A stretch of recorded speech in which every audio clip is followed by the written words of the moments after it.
Good morning. I'm going to attempt this. I think I'm running out of space on my phone. Got to get a new memory card. In fact, I probably need a new phone. I think I've had this one, 7 years. I'm not hard on my phones. I just take a lot of pictures and videos and so on and so forth. The weather's going to be gorgeous here in St. Louis, Missouri today. It is almost planting season. I am going to work in my garden, try to widen it, figure out what I'm going to plant. Might try to put some potatoes in this afternoon. I'm Kitryn Marie, reside in St. Louis, Missouri, an artist, writer, speaker, life and business coach, published author when he had her available on Amazon. I have not really a whole lot going on. The restaurant industry, it is patio season, and people have lost their mind. They have no patience. And for all of the managers that are out there trying to regulate the new season, look to see which one of your people on the floor are suffering from severe ADHD and anxiety, and make sure they know to stay in their area so they do not become overwhelmed, where it will create more chaos and more frenzy from an overload of people coming in trying to eat. That is the big thing when you are in the restaurant industry. You cannot have chaos any more than what the customers allow it to be. Structure. You need structure in all platforms. I'm going to tell a little story. I have gotten down the blue-collar side of TikTok. And, my dad was a truck driver. He was a teamster. And I've told this story, I think, before. He started out as a driver for Dr. Pepper, who then bought Vess, I believe. And then he went to work for AG, Associated Grocers, was there a very, very long time. From there, he went to go work for Roadway, and then he went to work for Yellow Freight. Roadway bought out Yellow Freight, and then eventually he ended up at ABF, and that's where he stayed till he retired. My dad died at the age of 59. Heavy drinker. Heavy smoker back in his day. And although he did quit drinking my senior year in high school, eventually it caught up to him. Being a daddy's girl, Dad would come get me and we'd go fishing and we would sit in the boat on our lake and we would have the best talks. And by the time my dad was sick and being diagnosed with liver cancer, and they said it wasn't so much basically from all the drinking, then it was all the smoking that just mixed with it. And I wasn't happy in my marriage. I had two very young kids. I was a stay-at-home mom, most of their lives, and then only when my third one came along, who I had at the ripe age of 40, what I always say my gift to myself, is when I went into the food and beverage, really went back to work. I had my hand in food and beverage when the other kids were, after I got divorced. I'm jumping subjects, apologize. But anyway, I had moved in with my dad when he had gotten sick. I was unhappy in my marriage. Kids were young.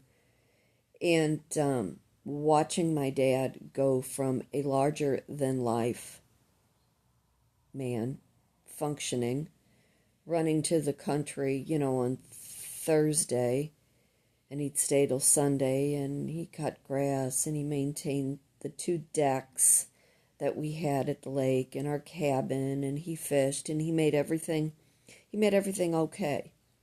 We'd come down to the country and we'd camp out and we'd hang out and the kids would, romp through the woods and, we'd go on the boat and so on and so forth. Well, my dad couldn't do that. My dad was getting ready to turn 59. He was getting ready to retire. And sadly, he died 3 months later. And I'm listening to all of these blue collar things, and kind of the joke is they haven't been to a doctor in the last 25 years, but they'll make sure that their vehicle is maintained and washed and, oil has been changed. But yet most men won't take care of themselves.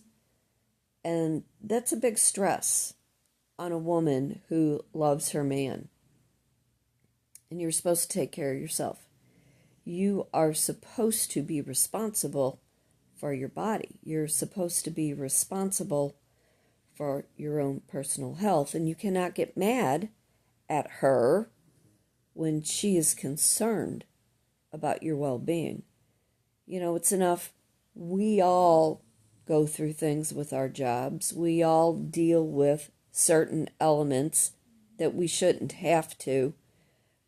But when you are not maintaining the shell that you are given and the components that are inside of that shell, it's very alarming to the woman who cares for that blue-collar man. When my dad got sick, like I said, I'd moved in with my dad. I left my husband, moved in with my dad. Took my 2 poodles, took my 2 kids, and I stayed with my dad till my dad died. A larger-than-life man that, he weighed 30, 40 pounds, down to a man that barely weighed 90 pounds. He was frail. He was extremely sick. His bodily functions were failing on him. He wouldn't eat. And my dad was a stubborn man, so if anybody says I'm stubborn, I probably got it from my dad. He didn't want to give up, but his ailments took over his body. And he basically had his mind up until probably the week that, was getting to the end. He had taken all of us on a big trip, and it was a stressful trip on all of us. We drove to Florida. So the point I'm getting at is when your woman is very concerned about your well-being, and you know that she has had to take care of a parent, and she watched somebody die right in front of her eyes, or reverse the role, vice versa. Nobody wants to see their parent leave this earth. Nobody wants to see their parent be a functioning, happy, working being to being taken down by an illness that there is no cure. The days leading up to my dad's funeral, it was horrendous. My dad was an Army cook, and I knew it was going to be a military service.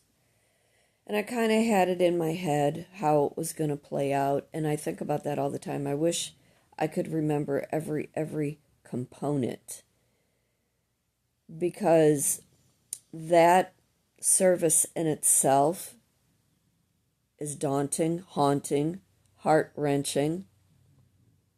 So again, when your woman is concerned about your well-being, she knows, if she's had that experience before, what that end service will be. And she'll want you to take care of yourself so she doesn't have to experience that again. Those days leading up to that service, my dad's buried at JB, Jefferson Barracks, here in St. Louis, Missouri. Having the funeral home come and get him out of the house, having to call the hospice nurses to, call a time of death. Anybody who has experienced that, they don't want to do that again. They don't want to go through it. We all, again, have different things that we are dealing with within our jobs. It takes a physical toll. It takes a mental toll. I was there when my dad died. I was there and I watched the weeks coming to the end of his life.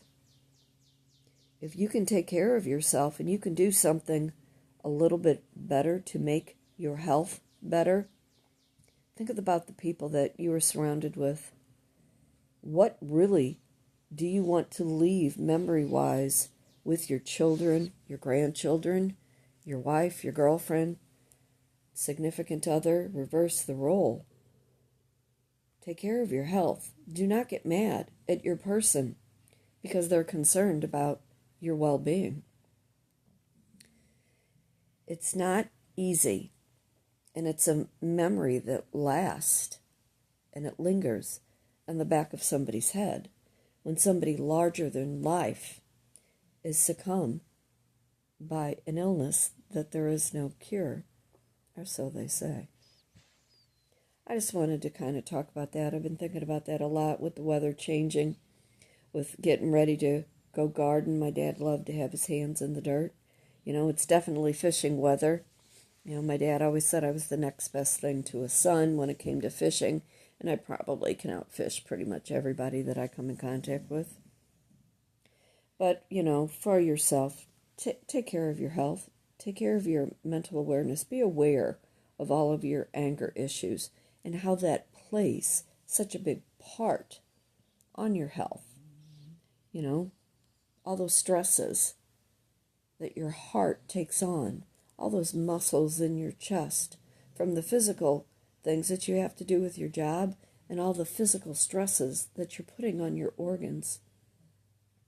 And if you are a heavy smoker, if you are a big drinker, think about the long term and what that is going to do to your body. And when you get to the end of your life, what are those people who loved you, who just wanted you to take care of yourself, what are they going to see at the very end? Don't do that to them. But I am Kitryn Marie, an artist, writer, speaker, life and a business coach, reside in St. Louis, Missouri. Kind of lounging this morning, watching weather, listening to the birds. Going to go work out in my garden. Take care of your health. Take care of your mental facilities. Live a very happy, healthy, prosperous life, doing things to better care for yourself. For today, for tomorrow, be happy, be blessed, be thankful for everything. Remember, fate turns on a dime, and it is up to you to decide what side of the coin you want to be on. Y'all take care. If you would like to learn more about any of the art and communication classes I teach, if you're interested in starting a side hustle, taking all your gifts and your talents and monetizing your hobby, reach out, kitrynmarie@gmail.com. Take care, and I'll see you real soon. Get out in the dirt. Plant a garden. It's good for your health.